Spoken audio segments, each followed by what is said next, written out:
Boa noite. Então nós vamos continuar o nosso estudo do Evangelho de Mateus.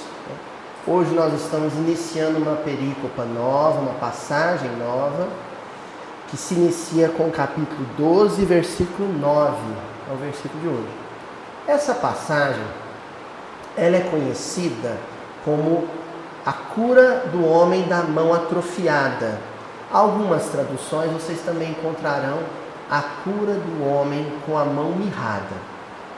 Só para a gente rememorar, e poder ambientalizar, ela é uma passagem sequencial, ou seja, o primeiro versículo dela, que nós vamos estudar hoje, de certa forma faz referência ao que Jesus estava experimentando com os discípulos na passagem anterior. Vamos lembrar o que era? Um discurso de Jesus, em resposta a provocações do farisaísmo de Jerusalém em relação ao comportamento dos discípulos diretos de Jesus. Então eles provocam, eles querem tirar do sério, desestabilizar o colégio apostólico com acusações infundadas, e aí Jesus se vê numa situação em que ele precisa fazer a defesa dos discípulos, que é uma característica do coração grande, e Jesus é o maior de todos, a de não deixar o oprimido, o fragilizado, aquele que é pária na sociedade, numa situação humilhante, uma situação aviltante, Então Jesus não permite que aqueles homens simples, pescadores simples, se vissem numa situação de humilhação perante homens que eram pretensamente cultos, intelectualizados e em condição social superior. Como é que Jesus faz isso? Usa da violência? Usa da indignação desorientada? Usa da estupidez, da brutalidade? Não. Ele usa uma coisa muito poderosa. Aliás, duas coisas muito poderosas que só funcionam de verdade quando associadas. A argumentação, a boa argumentação, um raciocínio bem fundamentado, uma lógica poderosa, associado a uma coisa chamada autoridade moral. Às vezes você tem muita autoridade moral, mas tem dificuldade de se expressar. Às vezes você se expressa muito bem, mas te falta autoridade moral. E Jesus tinha as duas coisas em alto grau. Então, em função dessa conjugação da autoridade moral dele, de espírito puro, com uma poderosa argumentação, um raciocínio, uma fala muito bem construída, racional, sensata, lúcida, digamos, uma expressão nossa, ele colocou aqueles fariseus hipócritas no seu devido lugar, sem estupidez, sem grosseria, sem confronto demasiado, de forma elegante, certo? E continuou batendo boca com eles. Por isso que a passagem se encerrou, no versículo anterior, fecha ali, e dali ele vai fazer o que ele precisa fazer. Ele não perde tempo. Ele não perde tempo com discussões infindáveis. Porque se você usou 2 ou 3 palavras com autoridade moral e racionalmente, logicamente bem construídas, e isso não foi suficiente para demover o outro da sua ignorância, qual é melhor a fazer em seguida? Silenciar. Silenciar e pronto. Viu, gente? Então, uma pessoa disse uma coisa muito tola. Primeira coisa que você vai ponderar é: eu preciso intervir? É necessário? Porque se não for necessário, silencie.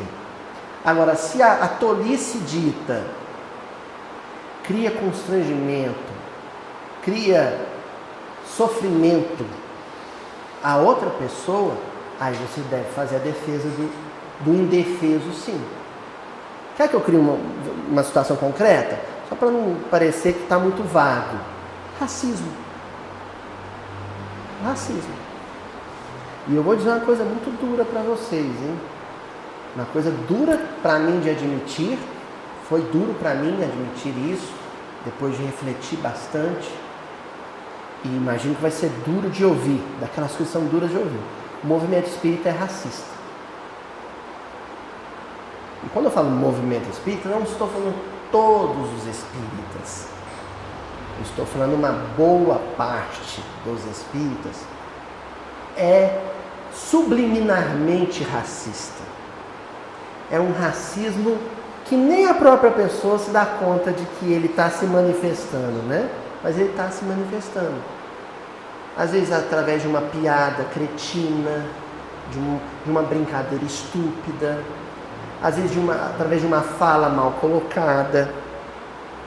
E aí, numa situação dessa, em que você vê alguém numa situação humilhante, né, sendo humilhado, sendo magoado, às vezes, e aí você tem que estar em boa sintonia para saber se é o caso ou não, viu, sobrinho? Às vezes você precisa tomar partido, como Jesus tomou, no caso dos apóstolos. Eles estavam sendo humilhados porque eram pobres, ou porque não sabiam ler. Às vezes uma pessoa vai ser humilhada porque é um árabe, ou porque é um judeu, ou porque é um indígena, ou porque é um venezuelano, ou porque é um negro. Aí você precisa tomar um partido. Aí você expõe a lógica, a racionalidade, a lucidez, o bom senso. Se você perceber que o racismo ali é forte demais, que a xenofobia ali é forte demais, que a homofobia ali é poderosa demais, poderosa intimamente, a ponto de fazer a pessoa agir de forma impensada, qual é melhor a fazer em seguida? Silenciar e fazer uma prece por ela.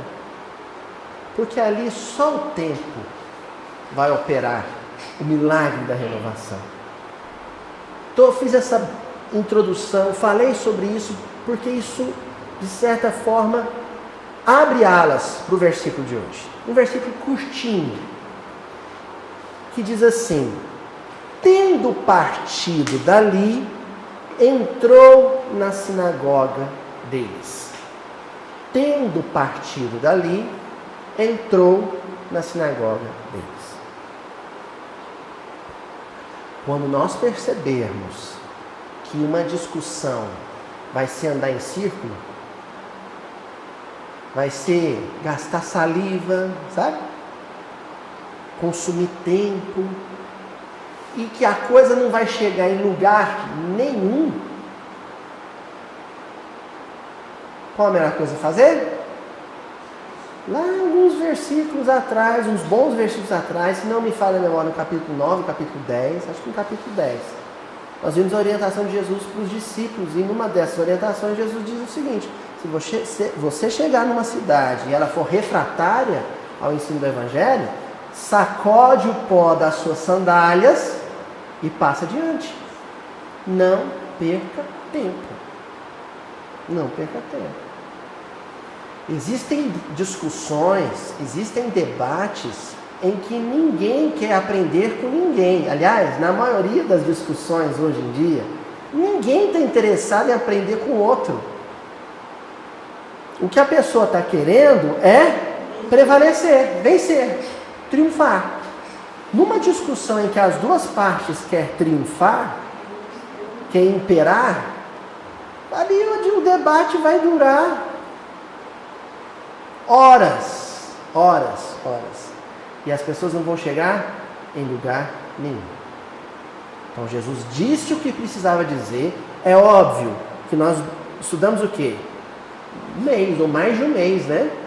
A passagem anterior. Mas na conversa durou um pouquinho. Depois façam um experimento. Leiam a passagem anterior. Leiam ela. E marca quanto tempo dura a leitura. É o tempo que durou a discussão de Jesus com os fariseus. Ele falou: é isso, tchau. E passou adiante. Não ficou ali perdendo tempo, não. Viu, Ana Clara? Nós temos que tomar muito cuidado com o proselitismo espírita. a necessidade infeliz, ingênua que às vezes a gente tem de querer convencer o outro de que a gente está certo. Aí você não está brigando em causa alheia, você está brigando em causa própria. Jesus ali, ele só disse o que disse em benefício dos discípulos, não por ele. Não foi para parecer melhor que os fariseus. Frequentemente nós entramos em discussões para prevalecer pontos de vista. Pontos de vista é uma coisa complicada, porque é o ponto, o lugar de onde você vê. Se o outro está numa posição diferente, ele vai ver coisa diferente. O bom senso, e é isso que Kardec tanto enaltecia, diz que uma discussão não é para que você diga para o outro: a visão correta é essa que eu estou tendo. Não. Uma discussão existe, um diálogo existe, para que você complemente a sua visão com a visão do outro. E ela fique mais rica. A nossa política, o nosso ambiente político, os nossos debates políticos vão permanecer assim, estéreis, áridos, indefinidamente, porque as pessoas não estão preocupadas em somar valores, elas estão preocupadas em derrotar o outro. É um duelo. E tem algumas boas mensagens do Evangelho segundo o Espiritismo totalmente dedicadas ao duelo. Que até o século XIX era com armas, né? De fato, era digamos assim, ainda tem um duelo com armas, mas naquela época era um duelo permitido, né? Ia lá um juiz acompanhar. Hoje a gente vive um duelo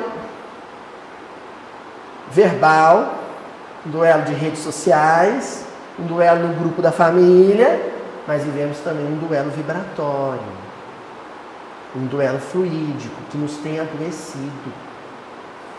Tudo porque eu quero convencer o outro de que o único ponto de vista é o meu. Vamos discutir, Ana Clara? Um versículo? Vamos discutir? Ana Clara, o que você enxerga? Aí, em seguida eu falo o que eu enxergo. O nosso esforço dali em diante é ver como a sua visão e a minha podem se complementar. Vocês já pensaram se o movimento espírita fosse o tempo todo guiado por esse ideal? Que beleza! Como a gente estaria entendendo melhor Emmanuel, Humberto de Campos, André Luiz?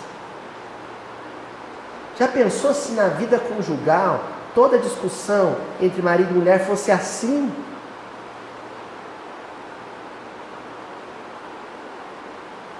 Juju, eu acho que a fraldinha do Francisco, né? Ela deve ser colocada nesse momento aqui, logo depois do mamar, porque ele está mais calminho. Aí a Juju, não, mas depois o mamar se mexe muito ele pode ter refluxo. E a gente vai tentando discutir, vendo como o meu ponto de vista e dela pode chegar num consenso. Não é, Ju? Ou seja, chegaremos no consenso de que a Juju está certa e que eu estou errado. Não é, Juju? Olha só, gente, que bonito. Partido e entrou. O Ju vai anotar ali agora o que vai aparecer aqui na tela. Essas duas palavras, partido e entrou. Isso dá a ideia de movimento. Aí é aquela perguntinha: o que Jesus fez? Eu já sei quem é o sujeito, o personagem em destaque. É Jesus. O que ele fez? O que? Ele se deslocou, ele se movimentou, ele se afastou dos fariseus e entrou na sinagoga. Aí vem o onde? De onde para onde? De perto dos fariseus, da roda de fariseus, para a sinagoga. É claro que lá em Marcos e em Lucas vão aparecer versões um pouco diferentes. Lucas vai mencionar que foi no outro sábado. Marcos já não especifica se foi no mesmo momento. Mateus vai entender que talvez tenha sido. Se afasta dali e entra na sinagoga. Mas o que importa agora é os lugares. E o que ele fez em relação a esses lugares. Um lugar é o ambiente de discussão teológica farisaica. Esse é o lugar. Ambiente de discussão teológica farisaica. Jesus precisou permanecer neste ambiente? Sim. Por um breve momento, numa fração de minutos, ele precisou permanecer num ambiente de discussão teológica farisaica. Certo? Porém, a experiência espiritual de Jesus com os discípulos é maior que isso. É maior do que discussões teológicas farisaicas. Lembrando que farash, farisaísmo vem de farash, quer dizer partido. Então, discussões teológicas partidárias. Deixa eu apimentar. Chico é ou não é Kardec? Ah, não, senão não tem graça, né, João? Senão não é humildinho, né? Discussões teológicas farisaicas. Partidárias. Partidos. O movimento espírita está cheio de partidos, tal qual o judaísmo do tempo de Jesus estava cheio de partidos. Os saduceus, os fariseus, os essênios, os samaritanos, eram partidos de uma mesma família. O cristianismo está cheio de partidos, protestantes, católicos, espíritas, que por sua vez se subdividem em partidos. Os protestantes, congregação cristã, os pentecostais, os neopentecostais, igreja batista, catolicismo, que é o pessoal da renovação carismática, o pessoal mais tradicional, o pessoal mais progressista, partidos. Quando você se entrega a uma discussão teológica que coloca em voga, que coloca em pauta o que te distingue do outro, e é o que aconteceu, a discussão em torno do sábado foi isso. Naquele momento Jesus precisou distinguir o colégio apostólico e ele daquilo que circulava em Jerusalém. Aí você então tem uma discussão teológica de natureza partidária, farisaica. Os fariseus eram um partido do judaísmo na época. Só que Jesus sai dali. Ele não poderia permanecer ali muito tempo. E aí a palavra sinagoga, que eu não vou pôr em destaque aqui, viu, Ju? Porque a gente já estudou sinagoga uma reunião inteira. A palavra sinagoga ali, eu vou só relembrar. Ela sim dá conta de mostrar toda a integralidade, toda a amplitude da experiência espiritual de Jesus com os discípulos. Por quê? Sinagoga é uma palavra de origem grega, uma palavra hoje aportuguesada, mas de origem grega, que significa assembleia. Grosso modo, uma assembleia, como eclesias também, significa uma reunião de pessoas. Agora, em hebraico, ela poderia ser chamada de três formas. Quando se falava de uma sinagoga, que não é um templo, uma sinagoga não é um templo, se usavam três expressões diferentes. A primeira delas era Beit Midrash, a segunda era Beit Tefilá e a terceira Beit HaKnesset. Beit Midrash, Midrash quer dizer pesquisa, estudo. Então, Beit, casa de estudo, casa de pesquisa. Os judeus se reuniam na sinagoga, na Beit Midrash, porque lá sempre tinha uma grande biblioteca, e no sábado, por exemplo, se reuniam os varões para debater um dado uma paraxá, uma dada passagem da Bíblia. Beit Midrash. As bibliotecas das sinagogas são maravilhosas, porque elas reúnem um compêndio muito grande de obras que se produziram em torno do judaísmo. Casa de estudo. O Centro Espírita é uma Beit Midrash? O que nós estamos fazendo aqui hoje? Midrash. Certo? O que Jesus estava fazendo com os fariseus um pouco antes, ou em outra ocasião, era Midrash. Era estudo sobre as Escrituras, em torno das Escrituras. Porém, a sinagoga é mais que isso. É isso que nós estamos tentando bater nessa tecla. É mais que isso. Assim como a sinagoga era mais que isso, a experiência espiritual de Jesus com os 12 discípulos era mais que isso. Era mais do que discutir a letra sagrada. Beit Tefilá, casa de oração. Tefilá, oração. Oração no sentido de penitência. É aquele envolvimento espiritual mesmo, é o arrependimento.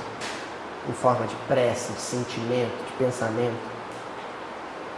É o lugar onde você vai, entra em introspecção, estabelece um vínculo espiritual com o alto, analisa a própria conduta e dialoga com Deus. Beit Tefilá. Quando Jesus parte da discussão teológica farisaica e vai para a sinagoga, num primeiro momento, o que ele está fazendo com ele e os discípulos? Mudando de padrão vibratório. Jesus não perdeu esse padrão vibratório em momento nenhum. Mas os discípulos? A passagem não diz, mas considerando que Pedro era Pedro, considerando tudo que vocês já leram sobre Pedro, sobre Judas, naquele período, como será que estavam os humores dos 12 discípulos em relação àqueles fariseus? Hein? Então ocorre ali um processo de deslocamento ascensional vibratório. Eles, ao sair dali e correr para a sinagoga, ou ao longo de uma semana, né, no sábado seguinte, isso não fica claro, ocorre um processo de elevação vibratória. Estou vindo para o centro. Aí eu vou pegar o ônibus. Aí paro no ponto de ônibus. Aí de repente alguém vê que eu estou com o evangelho na mão. Aí alguém fala assim, você gosta de estudar o evangelho? Sim, gosto. Em qual igreja você estuda? Não estudo propriamente numa igreja, numa casa espírita. Mas você sabe que lá aquele lugar não é cristão, não. O que você pensa disso? A pessoa fala, então não é lá, quer saber o que eu penso. Aí eu digo o que eu penso. Pode acontecer uma breve discussão teológica partidária ali, de dois cristãos que entendem o estudo do evangelho de uma maneira distinta. Pode acontecer. Mas se eu perceber que isso está no limite, que vai fazer eu perder o ônibus, rapidinho, o senhor me desculpa, eu tenho que pegar o ônibus agora, estou um pouco atrasado. Mas foi muito bom conversar com a senhora, conversar com o senhor, foi um prazer, uma paz, muita alegria, muita saúde para a família do senhor, para a família da senhora. Eu orarei por vocês. E sim, tefilar. Mudar o padrão vibratório. Sair dessa. Entendeu? Não fica ali não que... Agora é a mesma discussão teológica partidária, nem teológica não é mais. Já está, porque você é um salafrário, sem vergonha, cafajeste. Aí a coisa ficou pessoal. E o terceiro fator, Hakneset, é o que a gente vai focar hoje. Hakneset quer dizer confraternizar, congregar, conviver. Beit Hakneset, casa de convivência. Fala, senhor Marcelo. A sociedade parece que se destruiu, o cara foi pior a discussão teológica. Tinha um estatuto, né? Não é bem que proibiu, discussão teológica, né? Até porque o Evangelho, segundo o Espiritismo, é uma discussão teológica. O que ele proibiu foi a contenda, propriamente dita, né? Que é o que a gente está falando, aquela coisa interminável.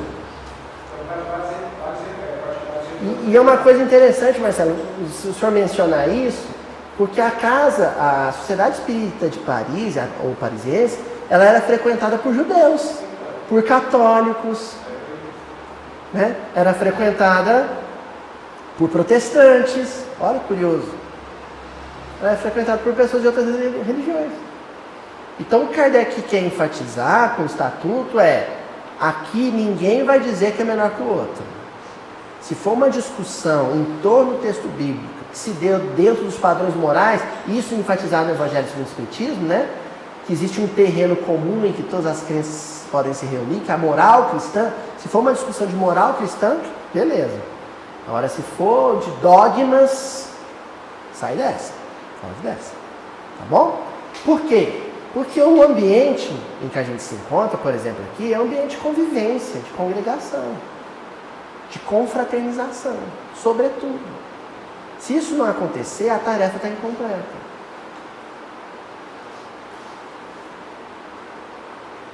Quando Jesus sai da discussão com os fariseus e se desloca para a sinagoga, ele também está convidando os discípulos a irem ter com o povo. Porque é o que acontece normalmente em ambientes de discussão teológica. A alta teologia ali está em dia, mas aqueles teólogos, o intelectualismo ali, não vai conviver com o povo. Isso é um problema.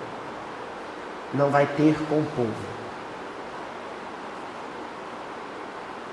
É o que me preocupa às vezes. Me preocupa, eu não estou dizendo, pelo amor de Deus, que é errado organizar, que eu vou mencionar. Mas me preocupa como as pessoas entendem a experiência. Quando você criar associações que levam um nome específico de dada profissão ou função profissional. É errado fazer isso?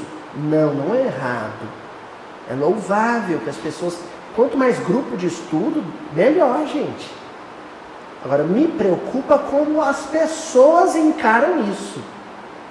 Como individualmente as pessoas encaram o fato de pertencerem a uma associação médico-espírita ou uma associação jurídico-espírita. Me preocupa como elas encaram isso.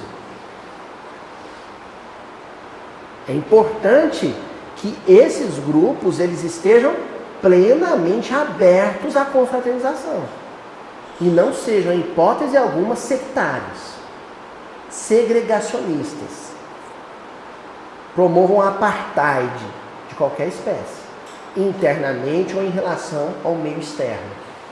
Isso é importante, porque Jesus enfatiza aqui a importância de se confraternizar. E aí, quando ele vai se confraternizar, ele se depara com sofrimentos maiores, com o real, com o concreto, com o vivo. Aí não é teologia, aí não é letra. Aí é um homem com a mão atrofiada. Ó. Entendeu, né, cara? Uma coisa é pegar um livro e se deparar com uma sucessão de versículos. Outra coisa é você se deparar com alguém com a mão sem musculatura. Por algum motivo, na mão doente, enferma. E junto com ela um ser humano em sofrimento. Aí é outro patamar de experiência espiritual. Envolve aprendizado? Sim. Envolve crescimento? Sim. Mas o canal, a mídia é outro.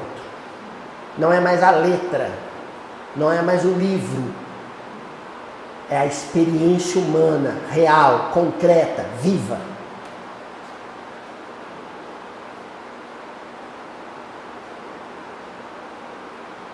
Eu não me esqueço, uma experiência que eu tive, assim, eu tinha preparado um estudo de mocidade a reunião nossa aqui de juventude espírita acontecia aos sábados. Eu tinha preparado um baita de um estudo muito legal. Muito legal. Tinha ficado muito bacana. E eu saí de casa e cheguei e fizemos a prece. E quando eu ia começar o estudo, aí o meu celular começou a vibrar. Eu tinha posto um silencioso, ele começou a vibrar. Um dos meninos falou assim: Luiz, atende. Eu falei assim: não, de jeito nenhum. Agora nós vamos estudar. Esse companheirinho insistiu, falou assim: Luiz, atende, a gente espera. Pode ser sua família. Na hora que ele falou pode ser sua família, opa, pode ser minha família. Aí eu atendi. Era minha mãe pedindo se eu podia voltar em casa. Olha,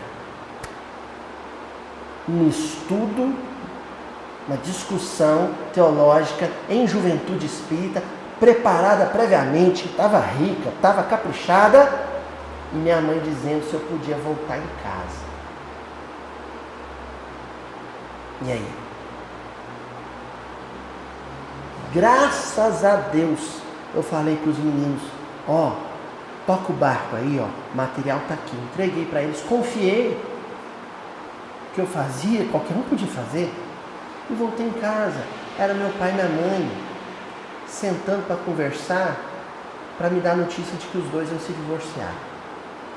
E minha mãe chorando, meu pai chorando. Outra experiência concreta, real, viva e espiritual.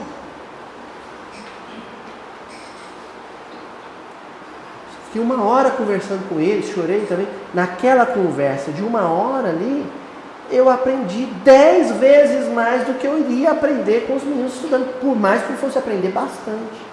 Estamos dizendo que uma coisa deve substituir a outra? Não. Uma coisa é lastro, outra coisa é remo, outra coisa, sabe? É vela. Uma coisa te dá equilíbrio, mas é a outra que te move.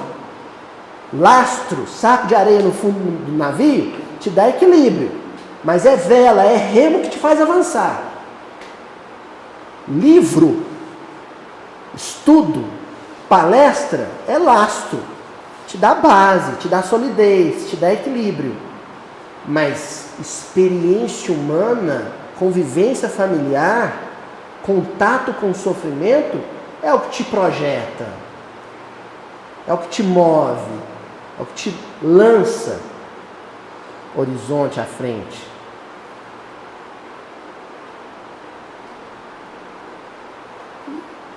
Esse versículo de hoje fala disso. Partiu de um lugar para entrar em outro.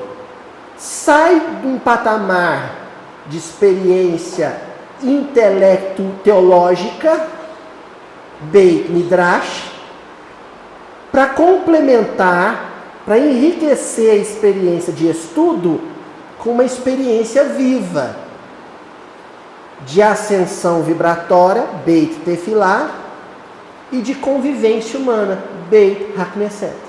Pronto. Quando Jesus e os discípulos entram na sinagoga, sabe o que tinha acontecido antes? A sinagoga tinha entrado neles.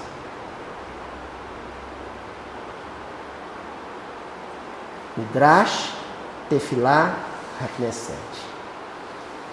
Estudar, orar e conviver. Isso tem que estar dentro da gente. Esse tripé de sustentação espiritual tem que estar dentro. Senão, não adianta você entrar no centro espírita. Não adianta você ir para o congresso espírita. Se isso não tiver antes em você. Vamos ver algumas anotações importantes aqui do Emmanuel sobre isso, gente? Lá no livro Vinha de Luz, capítulo 159, o título já é lindíssimo e faz referência a um versículo do Evangelho de Mateus, que a gente já estudou aqui há muito tempo. Brilhar. O que é o brilhar? Ah, fulano tem brilhado no movimento espírita. Nós, inevitavelmente, associamos isso à oratória. Esses dias eu vi o Leandro Carnal, que nem é espírita, né? O contrário, ele é espiritualizado, mas não é de confissão religiosa.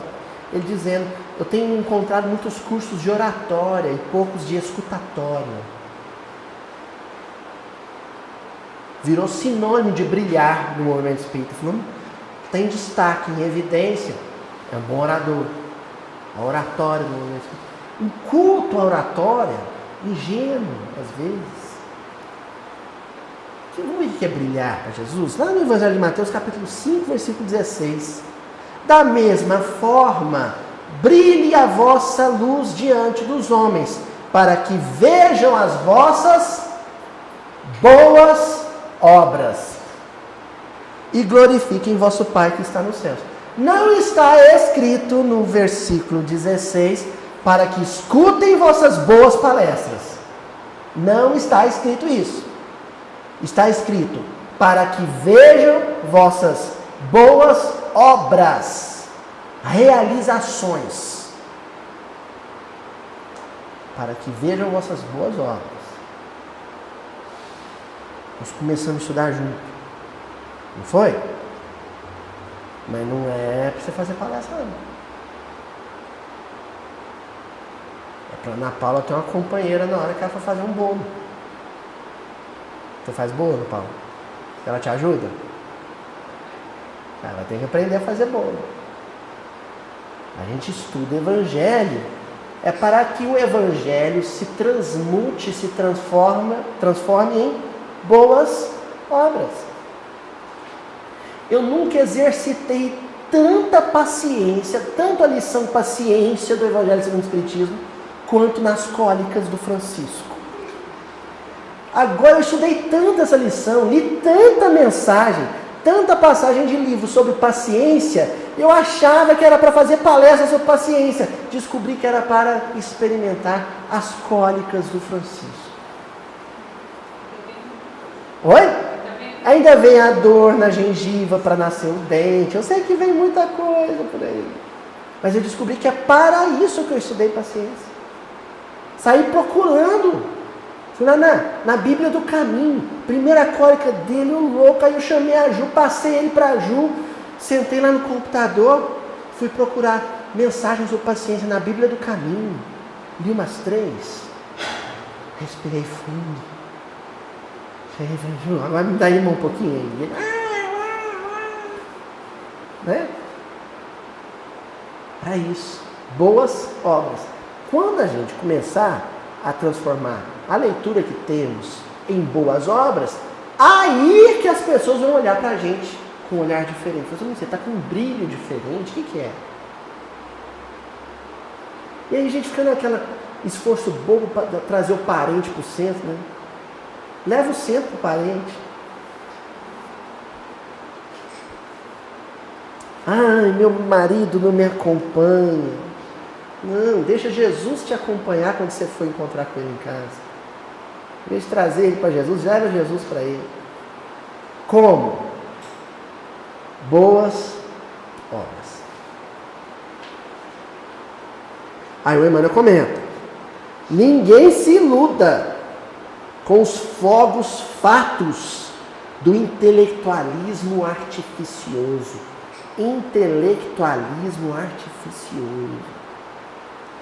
Ensinemos o caminho da redenção, tracemos programas salvadores onde estivermos. Brilhe a luz do Evangelho em nossa boca ou em nossa frase escrita. Mas permaneçamos convencidos de que se esses clarões não descortinam as nossas boas obras, seremos invariavelmente recebidos no ouvido alheio e no alheio entendimento, entre a expectação e a desconfiança. Vamos gravar humildinho, vamos estudar, montar o roteirozinho, vamos montar lá, igual o pessoal de Sintonia Moral, bannerzinho, flyerzinho, para jogar no Facebook, vamos. Só não vamos esquecer de uma coisa. quando eu começo a divulgar o Evangelho pela palavra falada ou pela palavra escrita, eu construo à minha frente um auditório, uma plateia. E essa plateia vai estar numa posição expectante. Ela quer o selo. Ela quer a ratificação do que eu estou falando. E quando eu frustro a minha plateia, quando eu decepciono, vem de desrespeitar, eu estou passando um cheque com valor preenchido, nominalmente, mas sem assinar.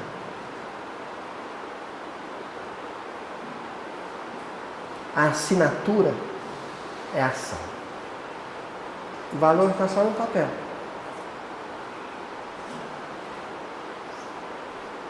Aquele auditório quer ver em mim o Evangelho vivido.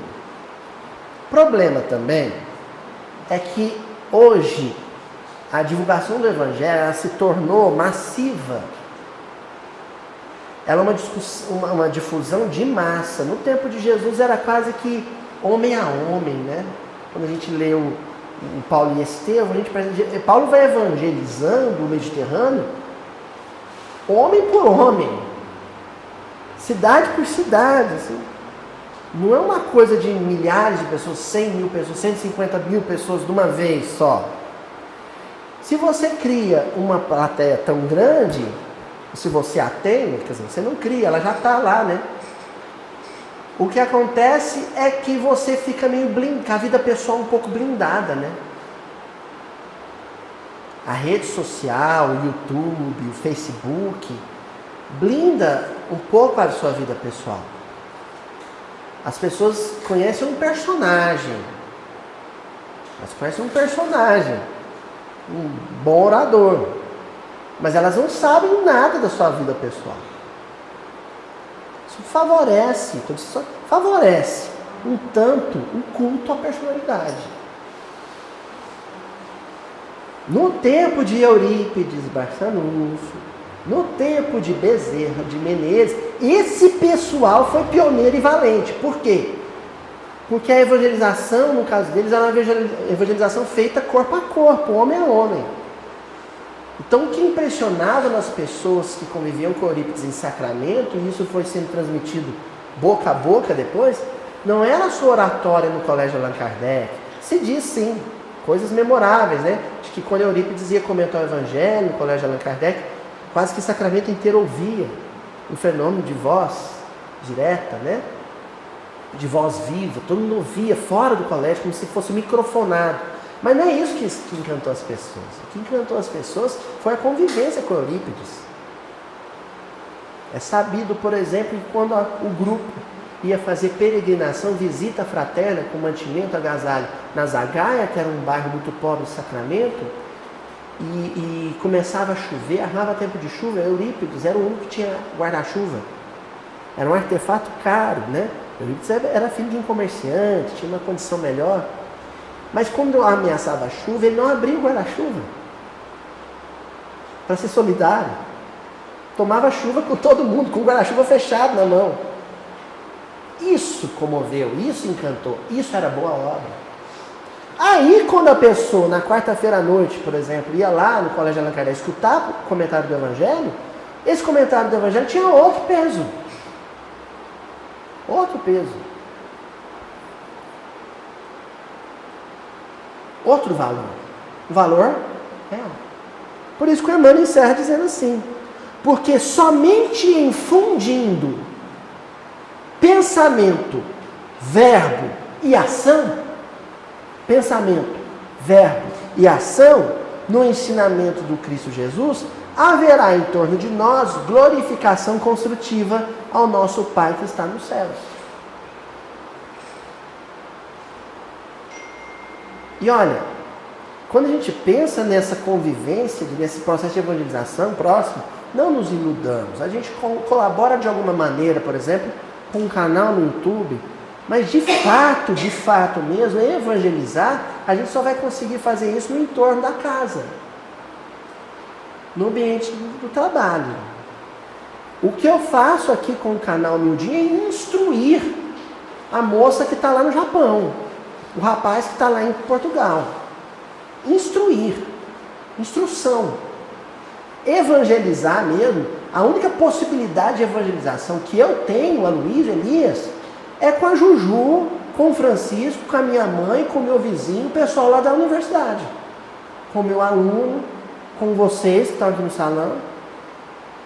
Quando desliga o spot aqui, desliga a câmera, faz a prece final, o Aloísio real é o que vai bater papo com vocês aqui na porta do centro. Ali pode acontecer um processo de evangelização. Alguma coisa que por um acaso eu faça e que comova algum de vocês que estão aqui. Pessoal do YouTube, sinto dizer a vocês, mas é só instrução. A distância, sim, é instrução. É difusão doutrinária, divulgação da letra espírita. Evangelizados serão aqueles que, ao desligar o YouTube, ao desligar o celular, desligar o computador, mirar em alguém próximo que possa ser referência e se deixar sensibilizar pelas suas boas obras. Olha ao redor, porque às vezes a gente está tão entusiasmado com a figura de mídia, com o palestrante famoso da internet, que aquele bom exemplo que eu tenho em casa, eu não estou vendo. Às vezes um filho amado que dá um exemplo, um testemunho maravilhoso, dona Cíntia, de resignação, de coragem, de valentia, é ele que está me evangelizando. É ele. O Aloísio só está me oferecendo instrumentação intelectual para que eu consiga decodificar o exemplo desse evangelizador que está do meu lado.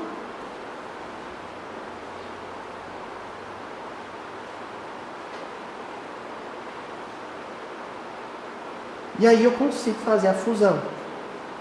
Aí sim, eu consigo fazer a fusão. Pensamento, instrução, sentimento e experiência viva. Real. Eu tenho muito medo da internet, ao mesmo tempo que eu sou fascinado por ela.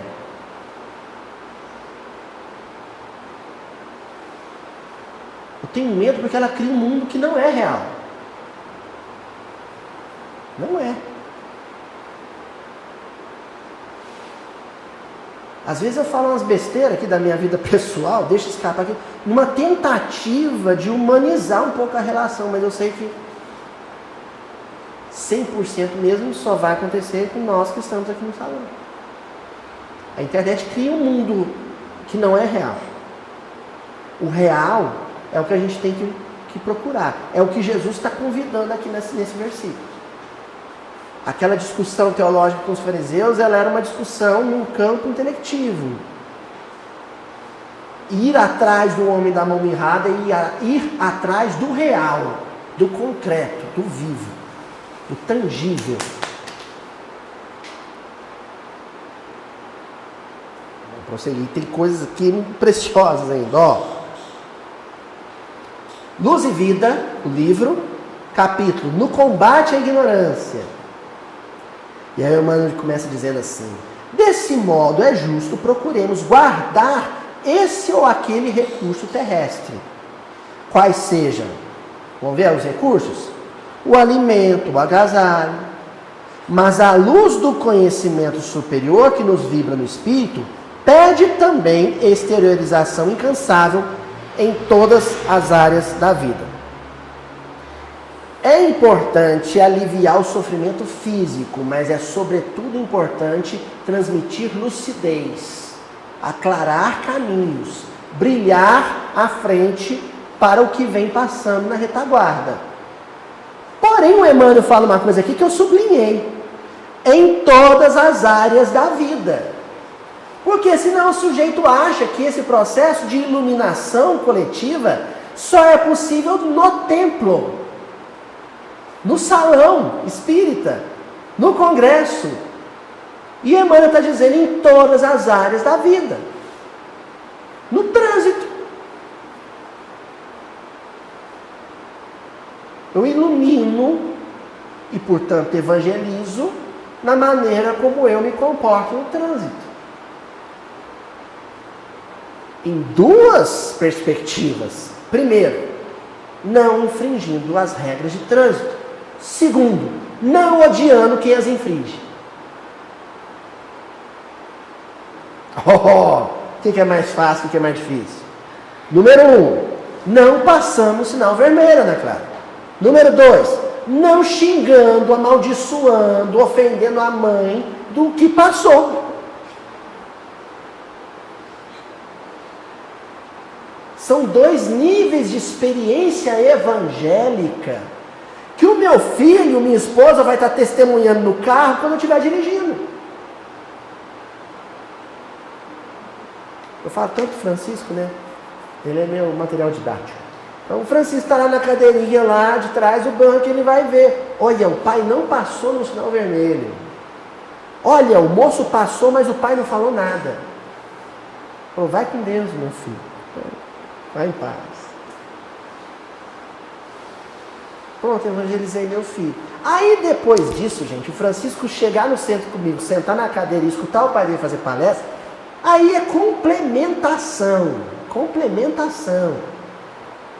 E só vai ser eficaz se o Francisco conseguir linkar, conectar o pai que dirige o automóvel com o orador que está falando ali na frente. Se ele não conseguir linkar, eu vou crescer às vistas do meu filho como um grande farsante. Um ator. Um hipócrita. Lembrando a origem da palavra hipócrita que eu já falei aqui. Origem grega. A hipocrisia é uma experiência teatral.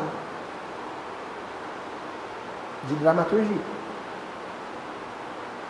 Continua o Emmanuel.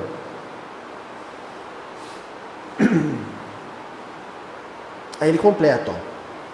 Por todos os meios ao nosso alcance, sob a inspiração do amor infatigável, a fim de que o trabalho e o progresso, a fraternidade e o discernimento nos livrem de todo mal. Por todos os meios ao nosso alcance.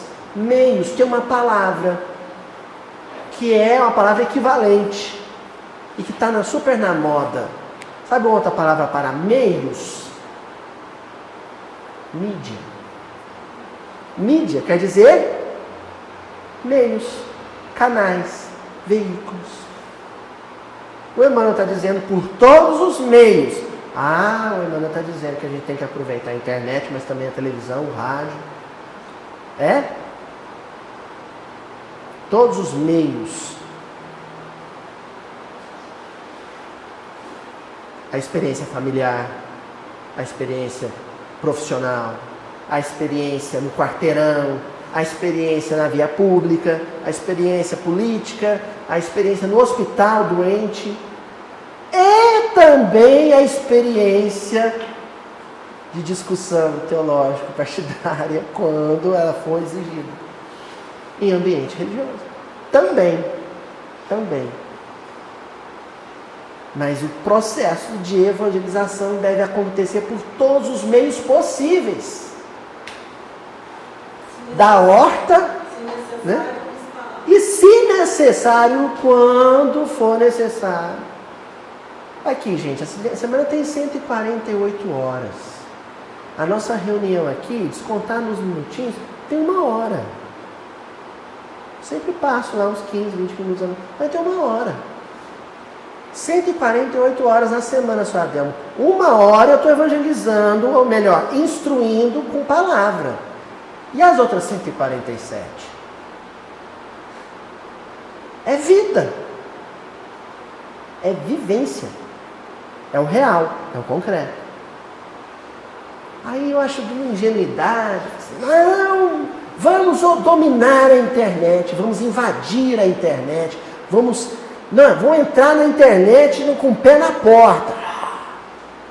Vamos criar canal, vamos criar todo. Porque é lá que as pessoas estão. É lá que as pessoas estão. Então vamos levar o evangelho para lá? Não.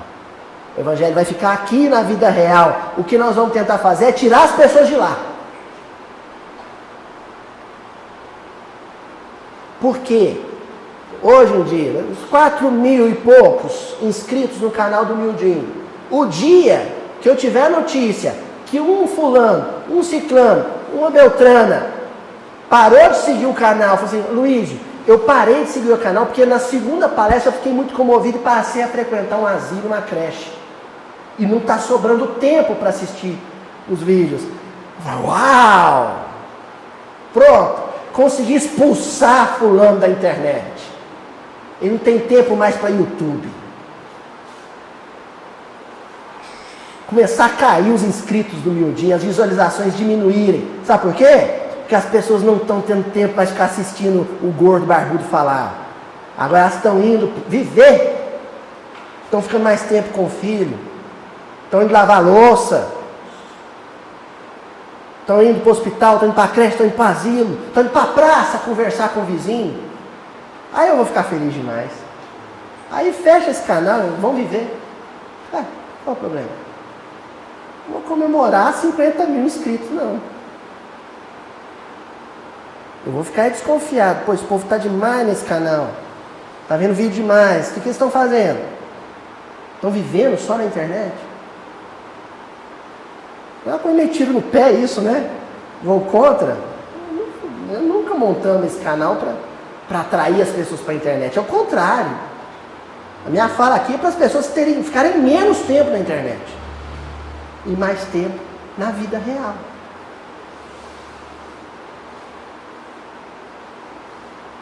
Nós vamos caminhando aí para o desfecho aqui, que tem uma coisa muito rica ainda por vir. Olha só. No livro Nosso Lar, isso aqui é muito rico, gente. Tem um capítulo 27. O título do capítulo já é muito forte. Se nós considerarmos que o nosso lar é uma colônia de trabalho.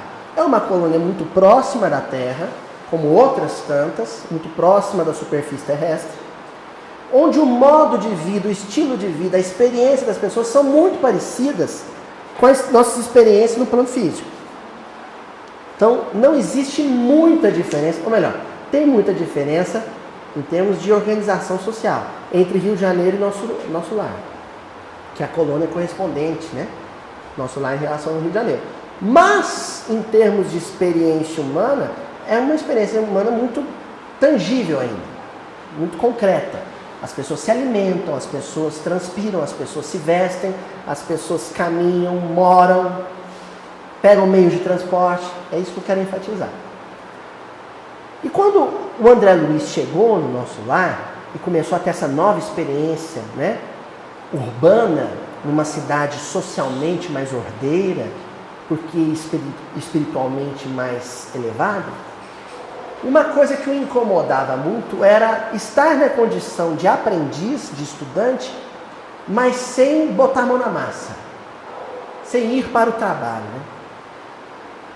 É uma coisa que o incomodava, até porque ele ouvia Clarencio dizer, ele, em uma ocasião ouviu Clarencio dizer para uma senhora que não queria fazer nada, só queria curtir o campo da música. O Clarencio dizia assim: minha senhora, nosso lar é uma colônia de trabalho. E o André Luiz tinha ido justamente lá no Clarencio pedir trabalho. Opa, é aqui mesmo, quero trabalhar.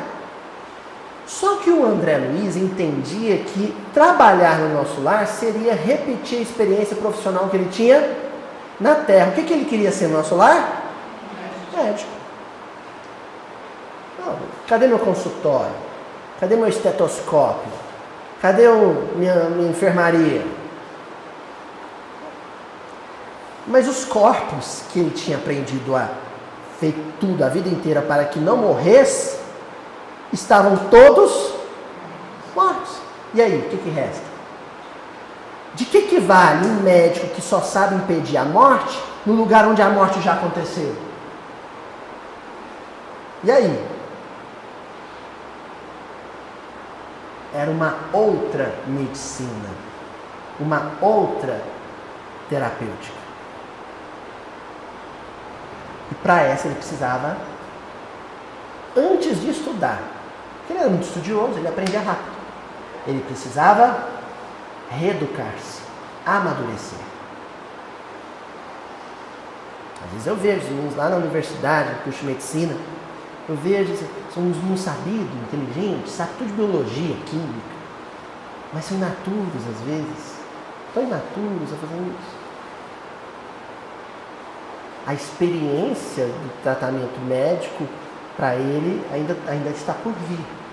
O André Luiz tinha todo o potencial para se instruir quanto à medicina espiritual, mas ainda precisava amadurecer. E aí isso começa a acontecer no capítulo 27 do livro Nosso Lar, que se chama O Trabalho, Enfim. O Trabalho, Enfim.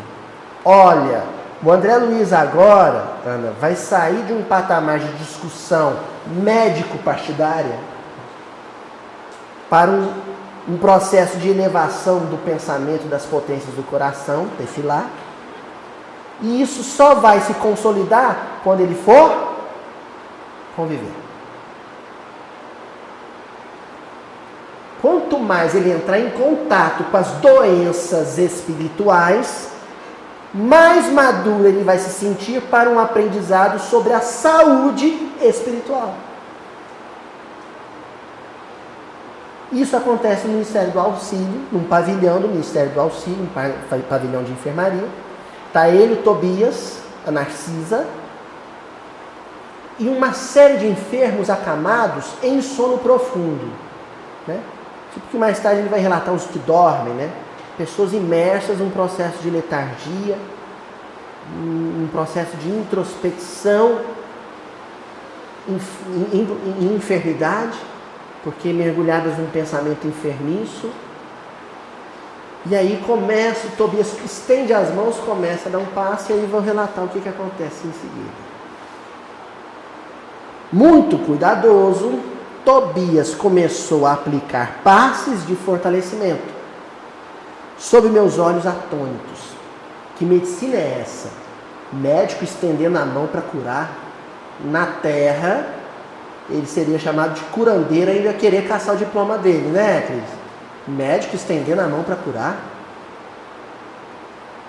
Fim da operação, os dois primeiros começaram a expelir negra substância pela boca. Os dois primeiros que tomaram passe, começou a jorrar um vômito escuro, quase negro, pela boca. Espécie de vômito escuro e viscoso, uma gosma, com terríveis emanações cadavéricas. E essa gosma tinha cheiro de cadáver, de carne podre. Um vômito escuro com cheiro de carne podre. Começou a sair pela boca. São fluidos venenosos que segregam, explicou o Tobias muito calmo. A matéria mental se tangibilizava em matéria fluídica, que através do processo de passe terapêutico estava sendo regurgitado, expelido.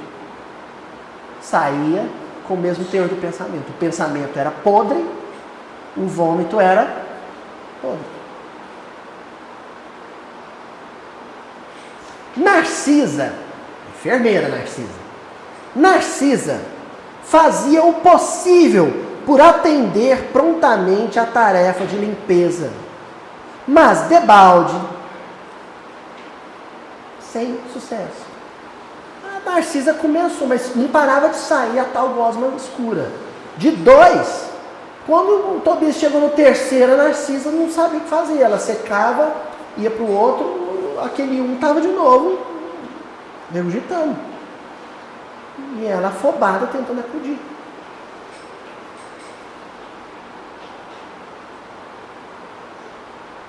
Você está lá, está olhando, o circo pegando fogo, a chapa esquentando, um dando passo, o outro limpando vomitado, sem doente, para uma enfermeira. O que você faria? Ah, eu ia ajudar a Narcisa, mas o negócio era uma gosma preta com cheiro de cadáver. E aí?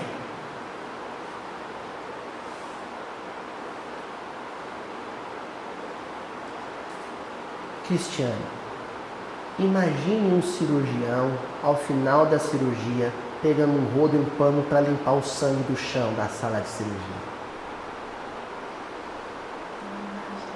Você imagina? Imagine, Valente. Falando pro... Não, deixa que eu levo o saco de lixo lá na... Lixo hospitalar, né? Deixa que eu levo. Imagina?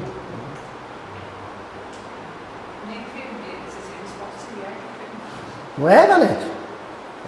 Imagina o médico assim, agora você vai ficar de jejum, viu, Juju? Rasguei seu bucho pro Francisco sair.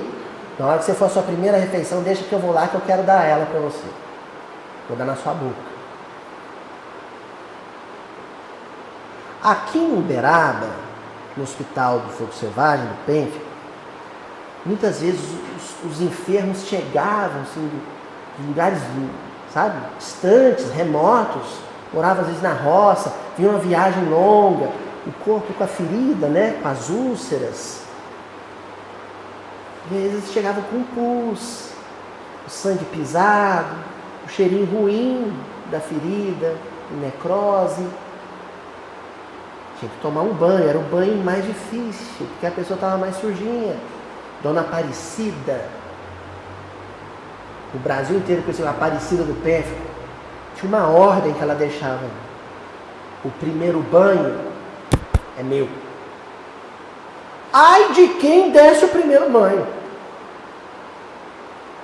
Cabelinho grudado de pus na cabeça, não é claro? Primeiro banho ela que dava. A diretora do hospital.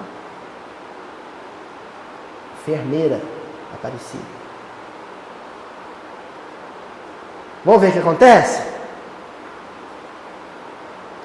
Grande número deles deixava escapar a mesma substância negra e fétida. Foi então que instintivamente me agarrei aos apetrechos de higiene e lancei meu trabalho com ardor. O doutor André Luiz desceu do salto, saiu da cátedra, abriu mão do manto sagrado branco e foi limpar vomitado com cheiro de carniça.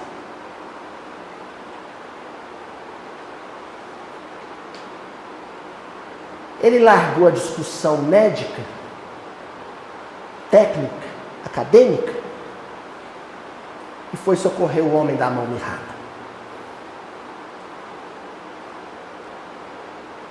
A servidora parecia contente com o auxílio humilde do novo irmão, ao passo que Tobias me dispensava olhares satisfeitos e agradecidos.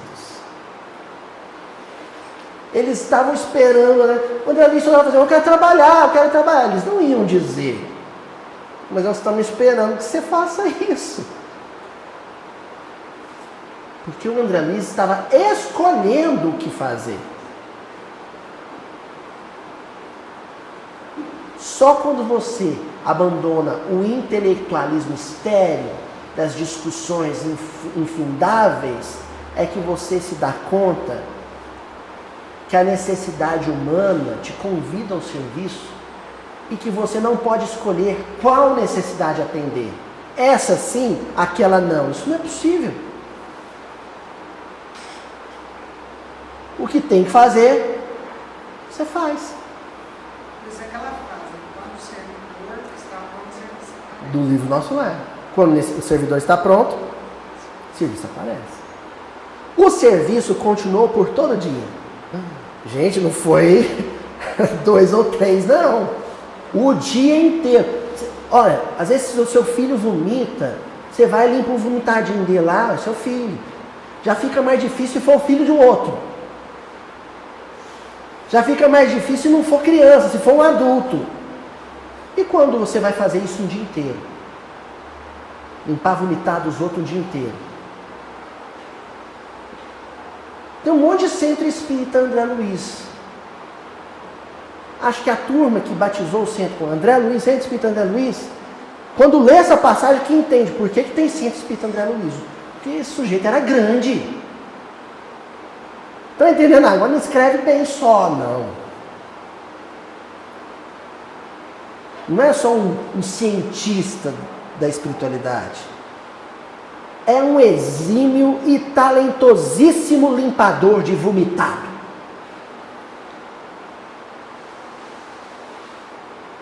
É isso. E nenhum amigo do mundo poderia avaliar a alegria sublime do médico que recomeçava a educação de si mesmo na enfermagem rudimentar. O médico que recomeçava a educação de si mesmo fazendo o que o enfermeiro, que a vida inteira ele havia humilhado, fazia. O engenheiro que aprende a sentar tijolo. O professor que também senta no banco para assistir uma aula, com o mesmo entusiasmo com que dá ela. O juiz que visita a cadeia para levar o marmitex para o preso. O banqueiro que enfrenta uma fila para usar o caixa. E aí vai. É o que está dizendo o versículo. Quando Jesus se desloca do meio dos fariseus e vai para a sinagoga, ele vai para curar um homem doente. Ele sai do campo teológico, teórico, acadêmico, onde ele também se dava muito bem, para um lugar de serviço que os fariseus não conseguiam acompanhar. Da vivência real, concreta, prática da lei de Deus. É isso. Jesus não diz eu sou católico, ele não diz eu sou espírita, eu sou budista, ele diz eu sou a verdade e a vida. Então é condição não matarás, para que haja vida. E não matar é não humilhar.